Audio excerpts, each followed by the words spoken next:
Sejak tahun 2019 ada satu penambahan submateri di dalam soal TKP CPNS, yaitu adalah anti radikalisme. Nah, ini adalah materi terbaru sejak tahun 2019. Nah, akan saya berikan bentuk soal aslinya ya, yang saya ambil dari tahun 2021 kemarin, asli soal BKN. Simak penjelasannya sampai selesai, jangan setengah-setengah.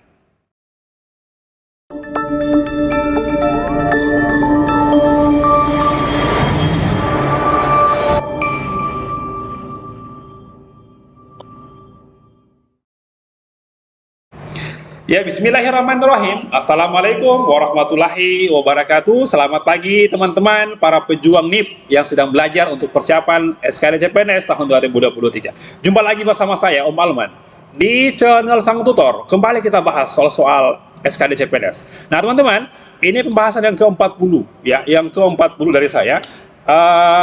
Tentang TKP. Jadi sudah lama saya tidak pernah membahas soal TKP ya. Kemarin-kemarin TWK dan TIU terus ya. Sekarang kita bahas soal TKP. Ini mungkin bagi adik-adik yang belum pernah ikut CPNS ya, saya berikan contoh soal TKP tentang anti radikalisme. Ini merupakan soal asli tahun kemarin ya.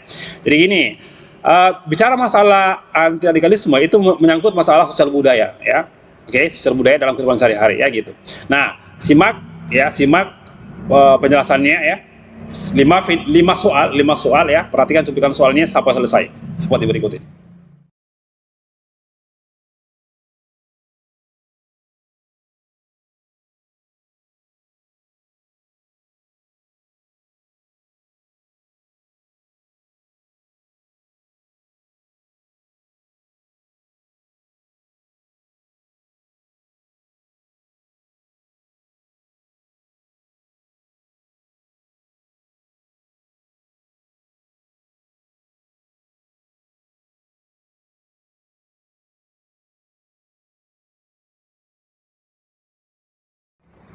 Nah, baik.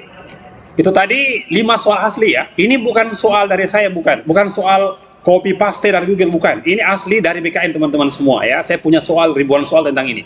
Nah, jadi sebelum saya bahas ya, oke, dengarkan baik-baik. Soal TKP ya, soal TKP. Jadi apa yang menurut saya benar itu mungkin saja belum tentu benar menurut Anda ya. Jadi bisa juga Anda benar, belum tentu juga saya bilang benar. Jadi poin 5 dan poin 4 itu sebenarnya tipis-tipis ya, susah dibedakan. Jadi yang tahu benar salahnya hanya Tuhan sama pembuat soalnya. Baik, soal nomor 1 teman-teman, kita lihat. Sejak beberapa tahun lalu ya, isu tentang penggulingan kekuasaan pemerintah yang sah terus bergulir. Nah, pro dan kontra semakin meruncing, bahkan terutama di dunia maya. Sebagai seorang mahasiswa, sikap Anda yang paling tepat terhadap isu itu apa? Oke, apakah Anda ikut-ikutan? Apakah tidak gitu? Jadi, kalau seperti itu teman-teman, ada masalah isu tentang itu, ya Anda baiknya jangan ikut-ikut. Itu poin tertingginya. Oke, kita lihat teman-teman. A. Mengajak mahasiswa lain agar tidak mudah terprovokasi oleh informasi, membuat berbagai kajian, serta menyosialisasikan data objektif ke semua pihak. Ini kita simpan dulu ya. Bagus. B. Biasa saja. Kalau teman-teman lihat ya, kalau Anda baca jawaban dan jawaban seperti ini, biasa saja. Itu bukan jawaban seorang mahasiswa ya. Ini bukan poin yang paling tinggi teman-teman semua ya. Jadi kalau Anda bisa baca ini, ini salah ini ya, salah. Baik. C. Tidak perlu ikut. Ya, salah juga teman-teman. Ini bukan poin yang tinggi gitu ya. Itu kalau menurut saya. Kalau Anda cuek, itu bukan sikap dari seorang mahasiswa gitu ya. Jadi Anda harus membuat tindakan. Oke. Atau D. Melakukan analisis terhadap berbagai informasi yang menyebabkan pihak-pihak pro atau kontra terjadinya penggulingan kekuasaan. Ini bagus juga teman-teman. Artinya ada tindakan.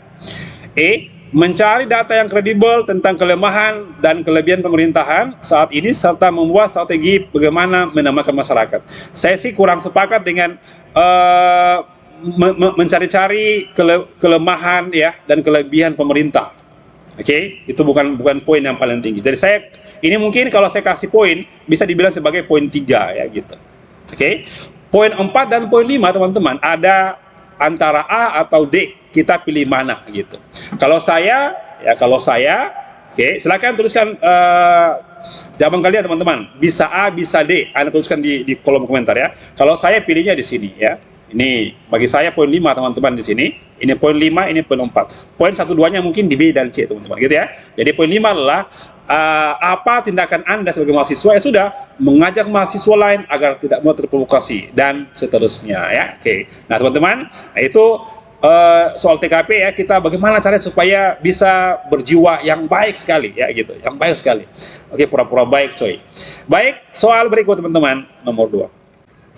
Baik, sebelum saya bahas soal nomor 2 ya, saya mau ajak kita ya, menawari kita kalian semua untuk ini masalah terbesar gagalnya orang di tes CAT ya adalah masalah waktu teman-teman. Masalah waktu teman-teman ya. Jadi banyak orang tidak bisa mengatur waktu sehingga habis saat ujian. Belum selesai semuanya, habis waktunya. Nah, gitu. Jadi apa solusinya? Anda harus latihan ya. Anda harus ikut tryout teman-teman supaya bisa mengatur waktu saat ujian nanti. Kami hadir sejak 2 tahun 2021 ya, Sobat CPNS namanya, menyediakan paket-paket tryout. Ada paket kedinasan, CPNS dan yang premium dan ada platinum, gitu ya. Nah, ini ada 15 paket tryout, oke. Pembahasannya ada pun jawaban dan pembahasannya bentuk tulisan, sedangkan platinum pembahasannya berbentuk video. Oke, gitu. Jadi kemudian bisa digunakan 1 tahun.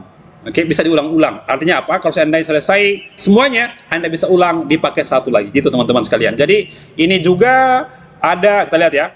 Saya ulangi di sini tadi ya. Oke. Sebanyak ya, inilah kalau Anda sudah punya akun ya, Anda bisa lihat ini kedinasan ya. Ada juga nanti CPNS, Anda bisa lihat. Oke, nah jumlah soalnya itu sama dengan persis dengan tes yang sesungguhnya. Kemudian kami sudah update ya, dengan soal terbaru ya, soal CPNS terbaru teman-teman, TWK, TKP dan TIU. Oke, kalau Anda mau coba-coba mau ikut tryout, Anda langsung klik mulai tes saja gitu ya. Muncul nanti soal-soal seperti ini. Oke, ini soal apa namanya? Soal soal TIU ya. Nah, kalau sudah selesai teman-teman langsung kirim jawaban. Nah, asik bagus ya. Bagus sekali. Nah, muncullah nilai kalian seperti apa. TWK berapa, TIU berapa, dan TKP berapa teman-teman. Ini sudah ribuan orang yang gunakan ya. Lebih 10.000 orang yang sudah gunakan paket ini sejak tahun-tahun kemarin ya. Nah, teman-teman yang mau ya, silakan klik link di bawah untuk latihan soal sebelum ujian nanti. Mudah-mudahan skor kalian nanti bisa lolos passing grade ya, dan bisa nanti dapat NIP tahun 2023 ya. Nah, teman-teman, kita lanjut pembahasan soal nomor 2. Soal berikut nomor 2. Nah, ini kayaknya agak ya pendek bacaan, tapi mungkin susah dibedakan nanti ya. Budi adalah seorang kepala sekolah yang memiliki budaya bermusyawarah, dalam menyelesaikan setiap persoalan. Jadi sekolah itu sudah ada budaya musyawarah ya. Saat ini di sekolah tersebut sedang terjadi perselisihan di antara para guru. Apa yang seharusnya Budi lakukan sebagai kepala sekolah baru? A. Sebaiknya dilakukan musyawarah untuk menyelesaikan perselisihan itu. Baik, bagus ya. Musyawarah untuk mengambil keputusan terkait dengan perselisihan itu sebaiknya dipahami dulu tujuannya apa. Oke, nah saya kurang srek ya dengan ini yang B teman-teman ya, sebaiknya dipahami dulu tujuannya. C. Berusaha mempertahankan kebiasaan sekolah itu dalam mengambil keputusan untuk menyelesaikan perselisihan. Jadi mempertahankan kebiasaan sekolah itu apa ya, budaya bermusyawarah ya, simpan dulu. Mengajak guru-guru di sekolah agar tradisi musyawarah dalam menyelesaikan perselisihan diteruskan. Oke, bagus. Mengupayakan agar musyawarah tetap dilakukan saat mengambil keputusan itu. Nah, jadi semuanya membahas tentang apa? Tentang musyawarah ya, apalagi nih ya, ini juga ya, musyawarah. Oke. Nah, ini juga ya, musyawarah. Oke, jadi kita lihat langsung ke topiknya apa ini. Bahwasanya sedang terjadi perselisihan. Jadi apa yang dilakukan oleh Budi? Kalau bagi saya adalah sebaiknya dilakukan musyawarah untuk menyelesaikan perselisihan tersebut ya. Mungkin kalian pikir jawaban saya mungkin kurang tepat, silahkan tuliskan kolom komentar. Jawaban saya benar, belum tentu benar menurut Anda. Kenapa? Karena ini adalah soal TKP. Baik teman-teman, kita lanjut soal berikutnya, nomor 3. Soal berikut nomor 3. Oke. Ini bukan soal dari saya, bukan ya. Ini langsung teman-teman soal dari BKN ya. Suroso merupakan seorang tokoh pemuda di daerahnya. Saat ini Suroso diangkat menjadi ketua paguyuban dengan cakupan wilayah lebih luas. Apa yang harus dilakukan Suroso sebagai ketua paguyuban? A. Memberikan contoh bahwa kebiasaan baru dan lama dapat berjalan harmonis. Ya, bagus jawabannya ya. Mengedepankan kebiasaan lama karena budaya lama lebih baik. Ini salah teman-teman ya. Nah, ini salah ya. Ini mungkin poin 1 coy. Oke. Menerima kebiasaan baru tanpa harus menghilangkan kebiasaan lama. Ini masih bagus juga. Mengembangkan kebiasaan lama agar dapat berjalan dengan kebiasaan baru. Oke. Oke, simpan dulu ya. Simpan dulu. Menganjurkan dan mengajak masyarakat agar dapat menyinergikan kebiasaan-kebiasaan tersebut secara harmonis. Saya pikir jawaban yang tepat adalah error ya. Jadi apa yang dilakukan oleh seorang tokoh paguyuban, maka menganjurkan, mengajak masyarakat ya agar dapat menyinergikan kebiasaan-kebiasaan lama dan baru secara harmonis ya. Mungkin jawaban yang lain mungkin juga benar ya. Jadi untuk saya sih jawaban untuk nomor 3 itu poin 5 ada di sini ya. Oke. Jadi mungkin kalian yang punya beda jawaban silakan di kolom komentar. Baik, soal berikut teman-teman, nomor 4.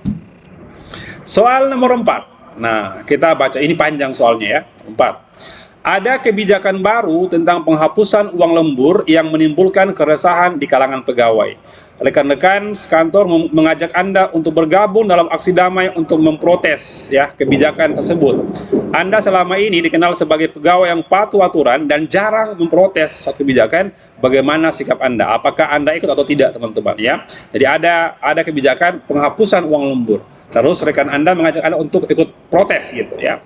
Apa yang harusnya Anda lakukan?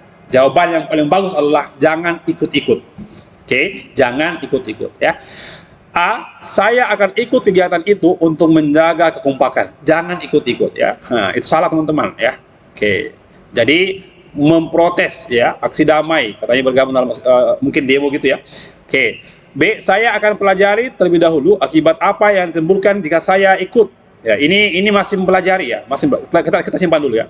Saya akan dukung mereka untuk melakukannya, tapi sebisa mungkin saya tidak ikut aksi damai. Nah, ini masih mendukung ya, salah teman-teman gitu ya. D. Saya akan mengingatkan kepada peserta aksi untuk berhati-hati dan tidak berperilaku anarkis. Kita simpan dulu. Atau E. Saya akan berdiskusi dengan para penggerak aksi dan mempersuasi mereka untuk membuka forum. Nah, ini ya. Untuk membuka forum dengar pendapat saja gitu. Tidak perlu kita ikut-ikut untuk aksi damai, demo dan lain-lain teman-teman. Ya, baiknya apa? Ya, membuka forum diskusi atau dedak pendapat itu paling bagus ya. Jadi untuk saya sih yang jawaban nomor 4 ini adalah seorang pegawai jangan ikut-ikut ya. Baiknya adalah kita buat forum diskusi. Poin 5 di sini teman-teman ya. Itu bagi saya gitu ya. Nah, kalau untuk A itu adalah poin 1 kalau menurut saya ya akan ikut ya gitu. Mungkin ya. Nah, ini adalah mungkin poin 2 ya, poin 2. Oke. Nah, ini poin 3 mungkin, ini poin 4. Jadi intinya gini, poin 5 ada di sini. Kenapa? Karena ini tidak ikut-ikut. Dia mengajak berdiskusi saja dalam dedak pendapat. Itu paling bagus ya. Kita undang semua peserta peserta aksi damai, mungkin juga diundang pihak-pihak perusahaan supaya kita bicara sama-sama. Begitu coy ya, paling bagus. Baik, soal yang terakhir teman-teman, nomor 5. Soal terakhir, nomor 5. Baik, masih tentang anti radikalisme.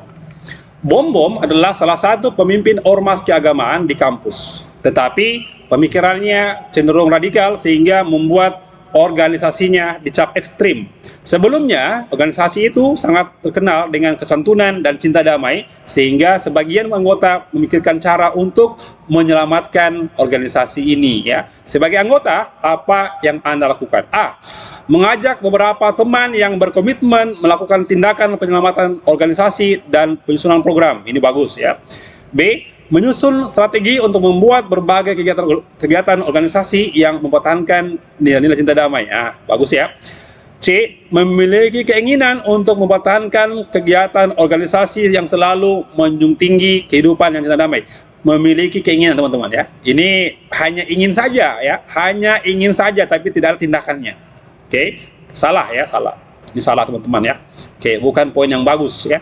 Memahami adanya ketidaksinambungan dalam organisasi tetapi belum memiliki program yang sesuai. Ini salah ya, memahami adanya gitu ya, salah. Oke, nah belum merasakan akibat langsung yang negatif dilakukan oleh bom sehingga bersikap netral saja. Ini tidak mau tidak mau beraksi gitu ya. Jadi salah untuk C, D, E. Nah, jadi poin 5, poin 4 itu ada di sini, A atau B, teman-teman, gitu ya. Nah, saya kasih kalian, silakan kalian tulis di bawah komentar ya. Anda tuliskan nomor 5 jawabannya apa, A atau B. Silakan tuliskan di kolom komentar. Nah, teman-teman, saya pikir seperti itulah soal-soal anti radikalisme dalam TKP ya. Mudah-mudahan bermanfaat bagi kalian sedang belajar, khususnya mungkin juga adik-adik yang belum pernah ikut tes CPNS ya. Seperti ini bentuk-bentuk soal TKP. Nah, teman-teman, sampai jumpa. Sebelumnya teman-teman ya, jadi saya ulangi yang tadi bahwasanya kalau kalian mau mendapatkan paket tryout sebanyak 15 paket tryout bisa digunakan selama setahun, Anda langsung klik link di bawah ya, Sobat CPNS di bawah ya, Anda buat akun, kemudian login kembali dan bayar, nanti Anda langsung bisa dapatkan bisa gunakan tryoutnya sebelum ujian nanti, teman-teman ya. Oke, sampai jumpa di video berikutnya. Assalamualaikum warahmatullahi wabarakatuh dan semangat belajar.